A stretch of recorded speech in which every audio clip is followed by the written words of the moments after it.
కావాలనే మీ కలను నెరవేర్చుకోండి. సంప్రదించండి హెగ్డే ఫెర్టిలిటీ, హైదరాబాద్, తెలంగాణ. నమస్కారం అమ్మా. నమస్తే అమ్మా. అమ్మా, ఈ మాసంలో అక్షయ తృతీయ రాబోతుంది. అవునమ్మా. అక్షయ తృతీయ అనగానే చాలా మంది బంగారం కొనాలి అని చెప్పి వెళ్తూ ఉంటారు, తీసుకుంటూ ఉంటారు. బంగారం షాపులన్నీ కిటకిటలాడిపోతుంటాయి. అయితే పెద్దవాళ్ళు చెప్తున్నారు ఆఫర్లు కూడా ఇస్తారు. రేటు పెంచేసి ఆఫర్లు ఇస్తారేమో కదమ్మా. అది మనకి తెలియదు. జనరల్ గా మనం అనుకునే వరకు ఏదైనా డిస్కౌంట్లు ఉన్నాయంటే ఎక్కువ పెట్టి తక్కువకి ఇస్తుంటారు అంటారు కదమ్మా. అంతే కదమ్మా. ఎక్కువ కొంటే కూడా పెంచకపోయినా ఎక్కువ కొంటే టర్న్ ఓవర్ ఉంటుందని కూడా ఇవ్వచ్చు. అంచేత మనం గట్టిగా అనడానికి వీల్లేదు. అంతే అమ్మా. అయితే అమ్మా, మళ్ళీ మరికొంతమంది పెద్దవాళ్ళు ఏం చెప్తున్నారంటే అసలు బంగారం కొనడం కాదు, కొని మనం ఎవరికైనా దానం ఇస్తే మంచిది అని చెప్పి. అసలు నిజంగా ఏం చేయాలమ్మా అక్షయ తృతీయ రోజు? అసలు అక్షయ తృతీయ అన్న పదాన్ని పట్టుకుని, అక్షయం అంటే క్షయం కానిది, అంటే ఏది చేసినా అది అంతులేనంత ఫలితాన్ని ఇస్తుంది అన్న అర్థంలో చెప్తారు. కనుక బంగారం కొంటే అంతు లేకుండా మన ఇంటికి వస్తుంది అని మనం కొద్దిగా లౌకికంగా ఆలోచించి చూస్తున్నాం. కానీ అక్కడ ఒక చిన్న లాజిక్ మర్చిపోయాం. ఏంటమ్మా? బంగారం ఊరికే వస్తుందా మన ఇంటికి? లేదు. ఏం చేస్తే వస్తుంది? డబ్బులు ఖర్చు చేస్తున్నాం. అంటే బంగారం మన ఇంటికి రావడం ఎంత అక్షయమో, మన దగ్గర నుంచి డబ్బు పోవడం కూడా అంతే అక్షయం కదా.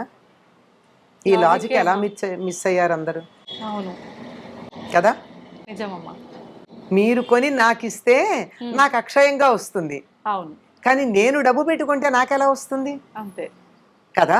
అంచేత ఈ లాజిక్ ఒకటి గుర్తుపెట్టుకోండి. ఏం చేయాలో చేయక్కర్లేదో నేను చెప్పలక్కర్లేదు, మీకు అర్థమైపోతుంది. మొదటిది అసలు అక్షయ తృతీయ అంటే ఏమిటి? అక్షయం, ఈ రోజు ఏం చేసినా ఫలితం అక్షయంగా ఉంటుంది. ఫలితం అక్షయంగా ఉంటుంది అంటే నేను చేసిన పనికి నాకు ఇంత పని చేస్తే అక్షయమైన పుణ్యం వచ్చింది అనుకో. ఇంత పని చేస్తే ఇంతే పుణ్యం వస్తుంది. కానీ అక్షయంగా పుణ్యం, ఈ రోజు కాస్త మంచి పని చేస్తే అక్షయంగా పుణ్యం వస్తుంది. అంటే ఏం చేయాలి? నేను పుణ్యం వచ్చే పనులు చేయాలి. అందుకని ఈనాడు ఏం చేయాలని చెప్తారంటే, ఈనాడు ప్రపాదానం చేయమన్నారు. ప్రప అంటే చలివేంద్రం. చలివేంద్రం అంటే ఉచితంగా అందరికీ మంచినీళ్ళు ఇవ్వడం. ఓకే. పూర్వం చలివేంద్రాలు ఉండేవి కదా, పెద్ద కుండలు పెట్టి ఆ కుండ చుట్టూతా బట్ట చుట్టి నీళ్లు చల్లుతూ ఇలా కాడ ఉన్నటువంటి గట్టి దాంట్లో నీళ్లు తీసి అందరికీ ఉచితంగా నీళ్లు ఇచ్చేటటువంటి పద్ధతి. దాన్ని ప్రప అంటారు సంస్కృతంలో. తెలుగులో మనం చలివేంద్రం అంటాం. నీళ్లు ఉచితంగా ఇచ్చేది. ఇది నేను చేయలేకపోవచ్చమ్మా.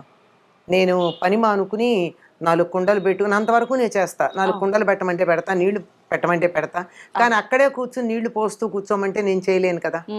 అందుకని దానికి ఒక మార్గం ఏం చెప్పారంటే, ఇంతకు ముందే ఒక కుండ కొని 4 రోజులు దాంట్లో నీళ్లు పోసి కడిగి శుభ్రం చేసి, ఎందుకంటే కుండ వెంటనే వాడరు కదా, 4 రోజులు నీళ్లు వాడకూడదు అందులోది. దగ్గు జలుబు చేస్తుంది. 4 రోజుల పాటు కుండలో పట్టినటువంటి నీళ్లు వేరే దానికి వాడుకోవచ్చు. మొక్కలకు పోయడము దానికి వాడాలి, తాగడానికి వాడరు. ఆ తర్వాత కుండ మీద మూకుడు కూడా తీసుకోవాలి. అది కూడా మట్టిదే. తీసుకుని ఈనాడు దాని నిండా నీళ్లు నింపి, వీలైతే సుగంధ ద్రవ్యాలు వేసి, అంటే యాలకు పొడి, కొద్దిగా పటికి బెల్లం, మరి తీపిగా కాదు, ఊరికే. అంటే మనకు అన్ని నీళ్లు రుచిగా ఉండకపోవచ్చు కదా. అంచేత అటువంటివి ఏదైనా సరే సుగంధ ద్రవ్యాలు వేసి, ఇంకా చాలా ఉన్నాయి నీళ్లలో వేసే సుగంధ ద్రవ్యాలు. ఏమేస్తారు? ఇంకా ఒక్క మల్లె పువ్వు వేయండి అమ్మా, నీళ్ళు ఎలా ఉంటాయో మీరు చూడండి. అవునా అమ్మా?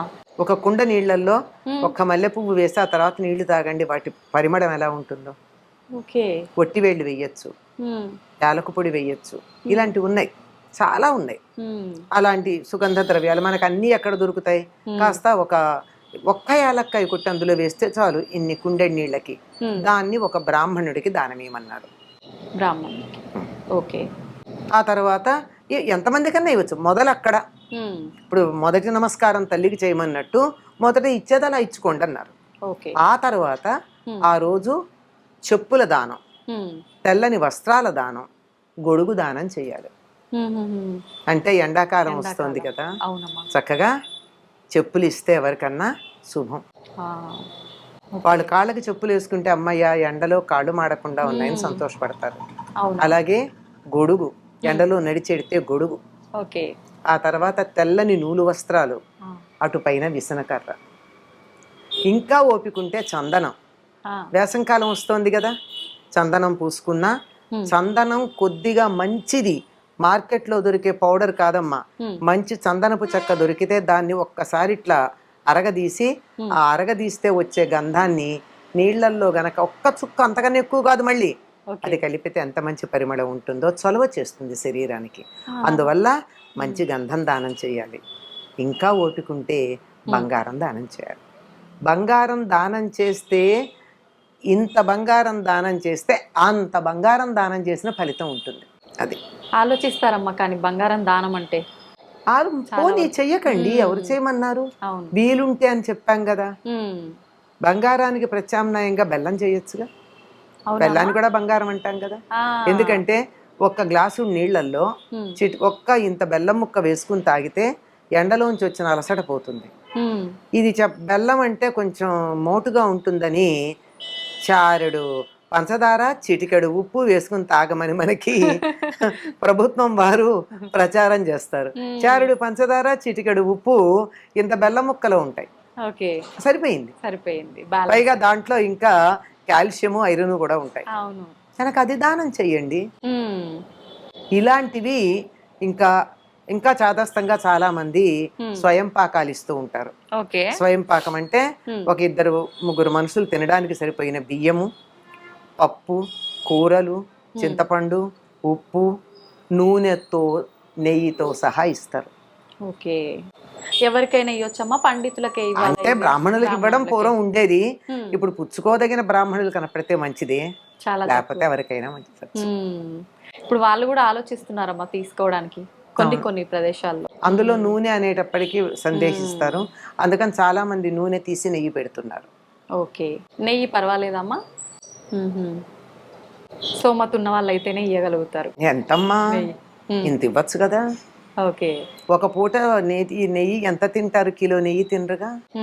ఒక పూట భోజనానికి 100 గ్రాముల నెయ్యి చాలు కదా.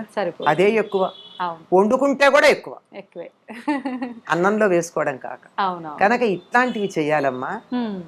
అంతేగాని బంగారం కొనుక్కోండి వద్దని చెప్పట్లా. ఇవాళ్లే కొని తీరాల నియమం పెట్టుకుంటే మాత్రం ఇబ్బంది. దాని వెనకాల లాజిక్ కూడా చూడండి. ఎంత వస్తోందో, ఎంత పెడితే ఎంత వస్తోందో ఆలోచించండి. ఇవన్నీ ముందే తెచ్చి పెట్టుకుంటాం, కుండ ముందే కొంటాం. బియ్యాలవన్నీ ఇవాళ్ళు వెళ్ళి కొనం కదా, అన్ని సిద్ధం పెట్టుకుంటాం. సిద్ధం పెట్టుకుని ఇవాళ దానం చేసామంటే అది పుణ్యం. డబ్బు రూపంలో ఇస్తున్నాము, వస్తువు రూపంలో తెచ్చుకుంటున్నాము, అదొకటే డిఫరెన్స్ అమ్మా మీరు చెప్పినట్టు. అది కూడా నిన్నటి రోజున కదా. అది బంగారం. మరి అక్షయం, ఏదైనా అక్షయం అంటే డబ్బు పోవడం కూడా అక్షయం కదా. అంతే. కొంచెం ఆలోచించాలి. అవును, నిజంగా లాజిక్ మిస్ అయిపోయామమ్మా. లాజిక్ మిస్ అవుతున్నాం ఎందుకంటే వ్యామోహాల్లో పడ్డాం. అవును, ఆకర్షణలకు లోనైపోయాం. నిజమే. ఆకర్షణ, వ్యామోహం అనేవి రెండు పక్కన పెడితే సత్యం మన కంటికి అదే గోచరిస్తుంది.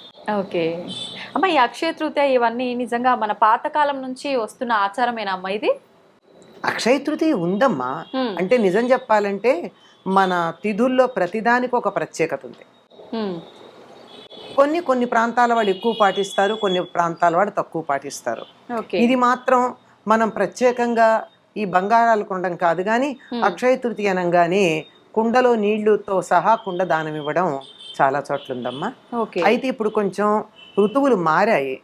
మనకి ఇప్పటికే వేసంకాలం వచ్చేసింది. పూర్వం ఇప్పటికి గానీ వేసవి వచ్చేది కాదు. ఇప్పుడు బీభత్సంగా ఉంది. అది వేసవి మధ్యలో ఉన్నాం కనుక ఈ అంటే ఈ చలివేంద్రం పెట్టడం అన్నది ఇప్పటిదాకా ఆగకుండా ఉగాదికి ముందు నుంచే పెడుతున్నాం. ఉగాదికే ఎండ తట్టుకోలేకుండా ఉన్నాం.